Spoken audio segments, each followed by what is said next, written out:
Let's say then the NHS gets crashed under the Labour government, which would be very foolish, isn't it? Isn't this how it goes? So let's say the NHS is operating as it is now, and then you can go and see freely a doctor and different things like that, which technically isn't free. Because it's paid for in taxes, and it's been paid for by a history of people that have walked before us and are long but gone, have paid into a pot for an NHS. Then we overrun the NHS, wink, and then we collapse it, wink, and then we need to get a CEO to go and get those hospitals, wink. Once this happens, you then have CEOs that then are much like any housing association that you've been in, especially the piss poor ones. Let's just take a look at that for a second. So in the beginning, we had houses, we were paying rent. This was going over to the council, the government, into the pot. And there was no such a thing as profit or CEO that would sit on top of that. Councils do have CEOs, but that's another point. So this money goes into their pocket. Now, do they put any more money into building this infrastructure up? No. Are they taking care of repairs here? No. Do they give a shit? No. So, again, once that then is into the pot of tax pot, it was beneficial. Now that it's going into a CEO's pocket, the owner of Saffron, I'm going to take them for example because they are the worst in my opinion. Can't give these houses out. Wow. Just give them to the poor, low income, homeless people. Get what you're given and don't argue with it. That's interesting. And especially if your family have come from a line of taxpayers. That's quite a spit in the face, that is. Anyway, so we have the same with the hospital. The taxpayers build this thing called a hospital over the years. All of their money, their taxation forced upon the populace pays for the NHS. It's supposed to build it up. Once the hospitals have all been knocked down and rebuilt, but we don't keep the old ones. Me, personally, my government would keep the old hospitals and build new ones. So then you have two. So if one hospital has 250 beds and the new hospital has 500 beds, this is older equipment, sure. This is newer equipment, sure. But the 500 and the 250 is 750 extra beds.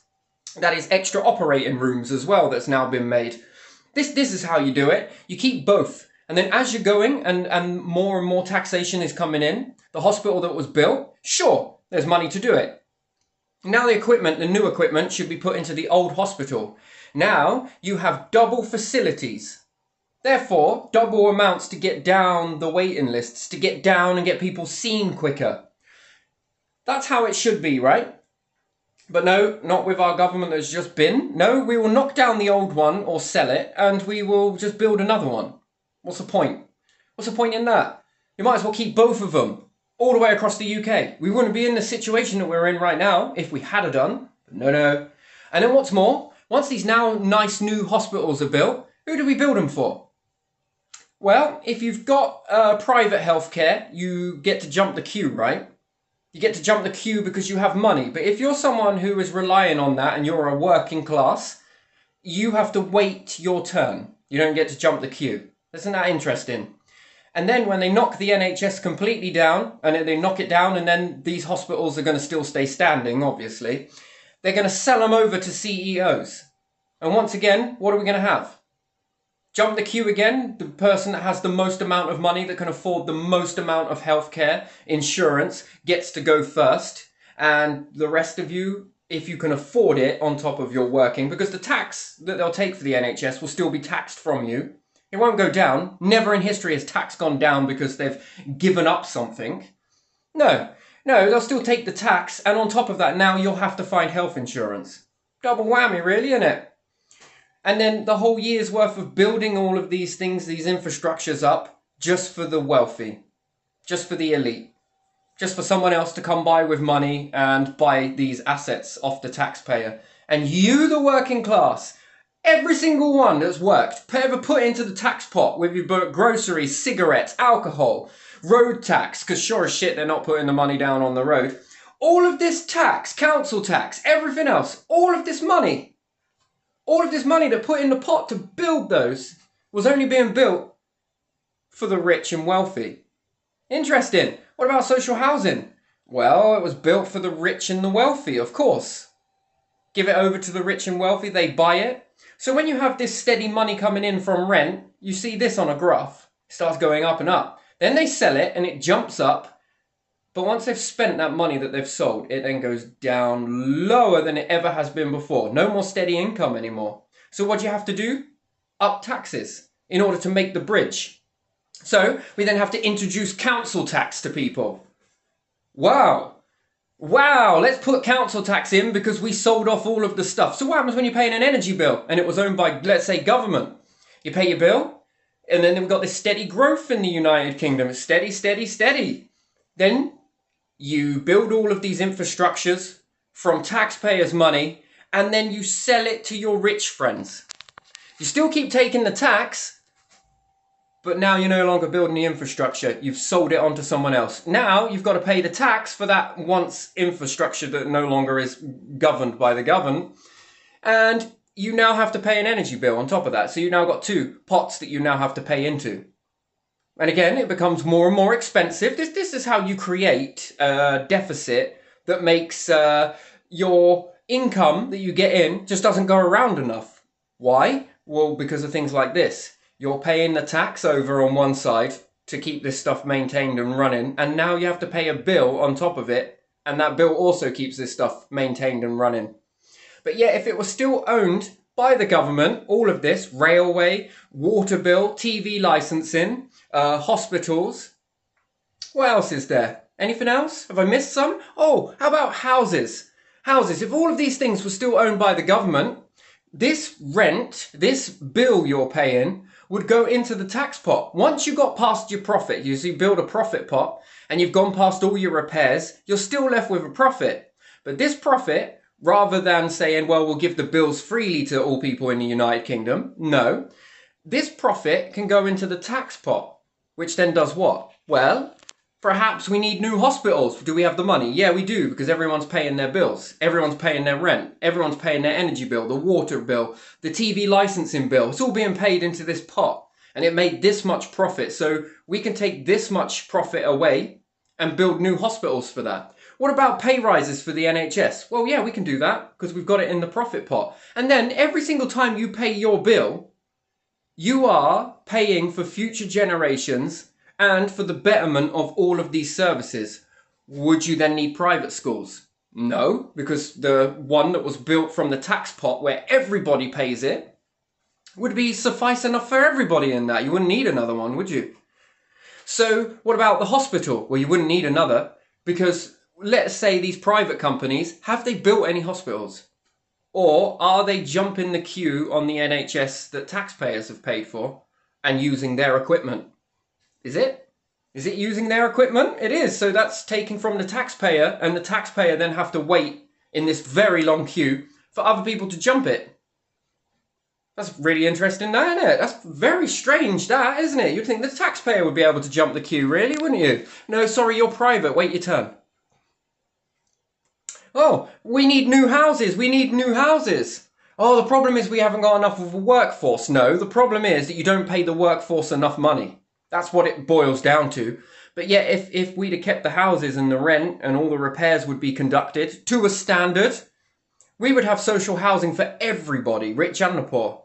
But we don't, because we keep selling everything on, because the short-term gain of that large amount of money is enough to keep you in power for a little bit. Well, look, see, we're no longer borrowing anymore. Now borrowing's going up. Why? Well, because we've got nothing on that graph anymore because we've sold it all. And I say we. When did we ever get to vote for that? Remove the staff members away from the bins, right? So we had one bin and there was a workforce paid by the council to sort through the rubbish. That was what one of your taxes were for. Part of your tax. Doesn't get included in the bar chart though, does it? No. And we'd pay a workforce to sort out the rubbish at the other end. But then the council were like, you know what, we're geniuses. We're going to give you 2 bins. Did they lower the tax? No. Did they remove the workforce that used to sort this rubbish out? Yes. Did they save money on employment? Yes. And they're still getting tax. And they're still in debt. They're in debt right now of 20 million. South Norfolk, step up and claim it. 20 million. Norfolk is in over £1 billion worth of debt. Or is it 100 billion? I'm not really sure. Or is it 100 million? Who knows? Who cares? And this It's just going to keep on growing and growing and growing. And then what is the point? My government, under the law, we would find this. We would find this out for the benefit of all people in the whole of the United Kingdom to have money for good paid jobs that then inspire the workforce that they're going to want to go out. They're going to want to get these types of jobs because the money is so freaking good. Every time you pay your bill, it goes back into that pot, which therefore, in a sense, it lowers taxes.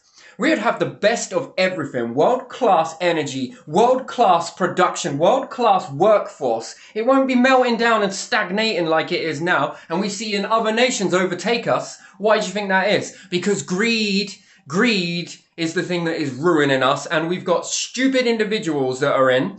And they just want to fill their pocket up with the taxpayers' profit. CEOs at the council. Have you seen how much they get? A CEO at a council. I thought the CEO of the council should be the tax pot, not an individual reaming this money off. And Rachel Reeves, you did come out and say that all people on benefits, we'd have world-class benefits as well. There'd be more than enough money in the pot. Didn't you come out and say, Rachel Reeves, that all people on benefits are fraudsters, wasn't it? All people on benefits are fraudsters. Really? Rachel Reeves, come on. How much of these individuals that are skimming out of the tax pot to fill their pockets up, calling themselves CEOs, how many in social housing filling up their money in their pocket versus putting it into building decent houses or maintaining the ones that they've got? What is more fraudulent to you?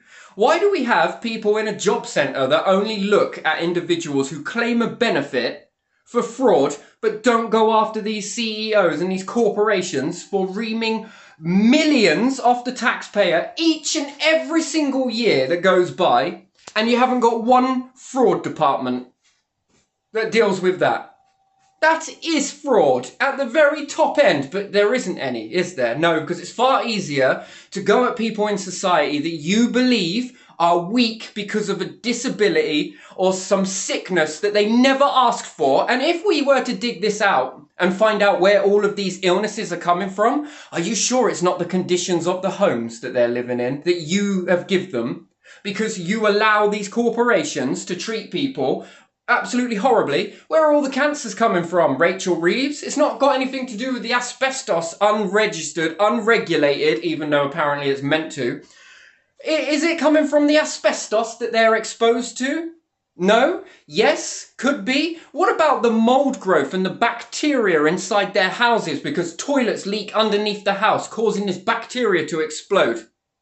And then we have to give the public, because hard-working doctors work in a doctor's surgery, but yet if they were allowed to use their expertise to come into someone's house and see that there's a toilet leaking, and I've been giving you antibiotics and I diagnosed you of having a weak immune system because of the amount of antibiotics you're taking, but I can't find a reason as to why you need these antibiotics. But yet if the doctor was allowed to see the condition of the house, they would know it would do something to do with that leaking toilet under the house.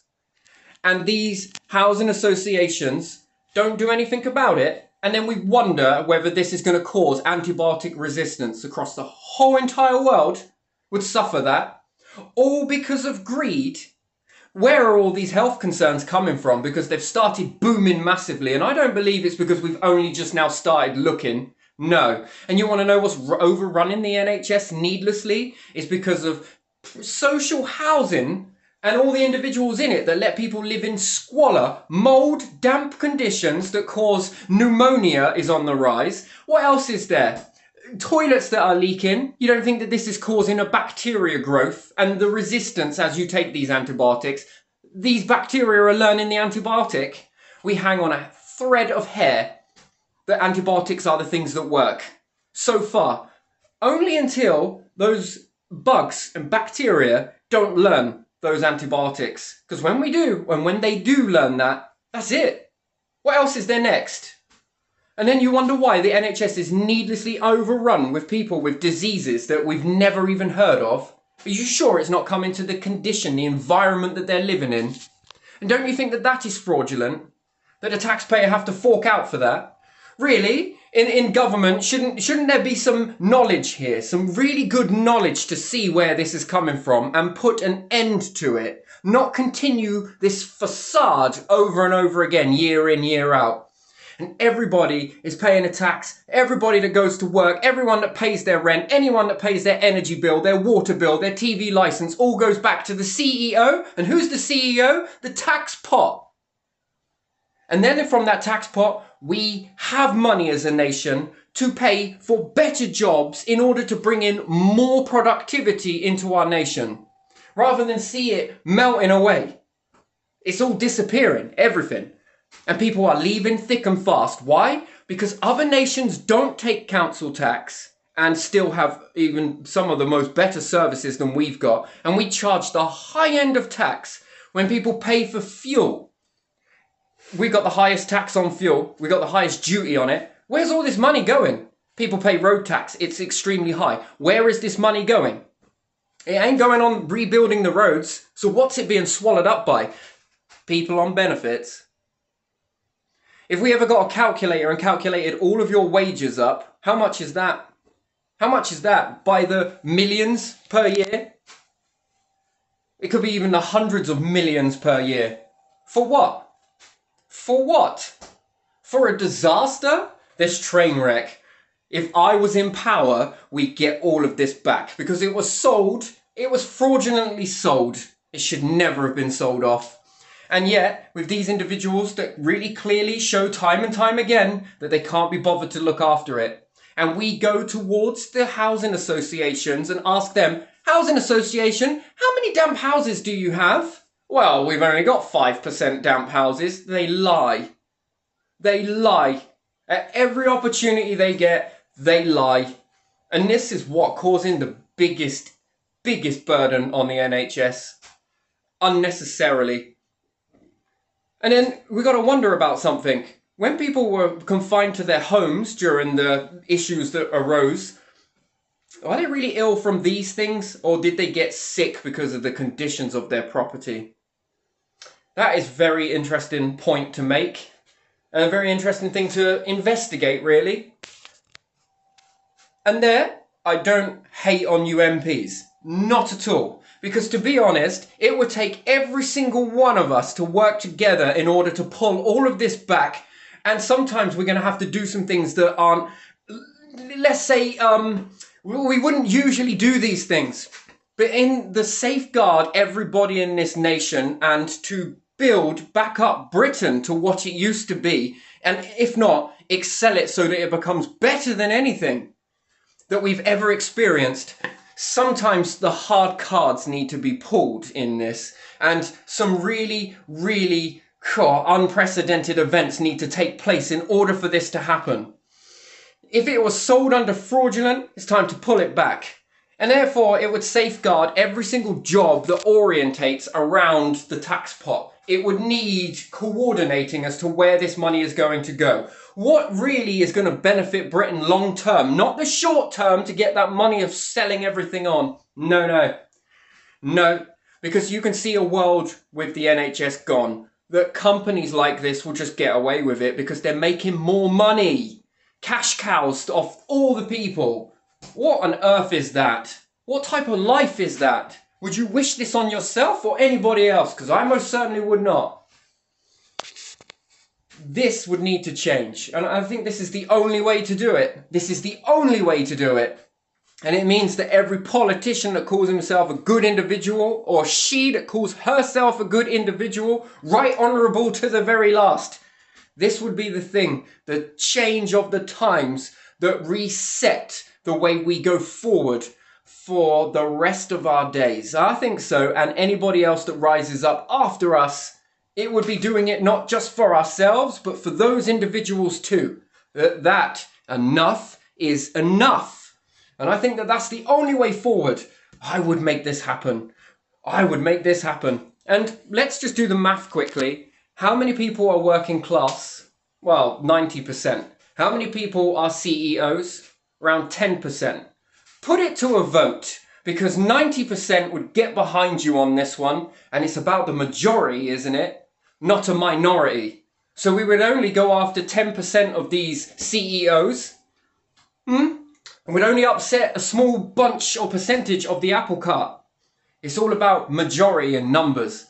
I believe people would get behind you on this one. 90%.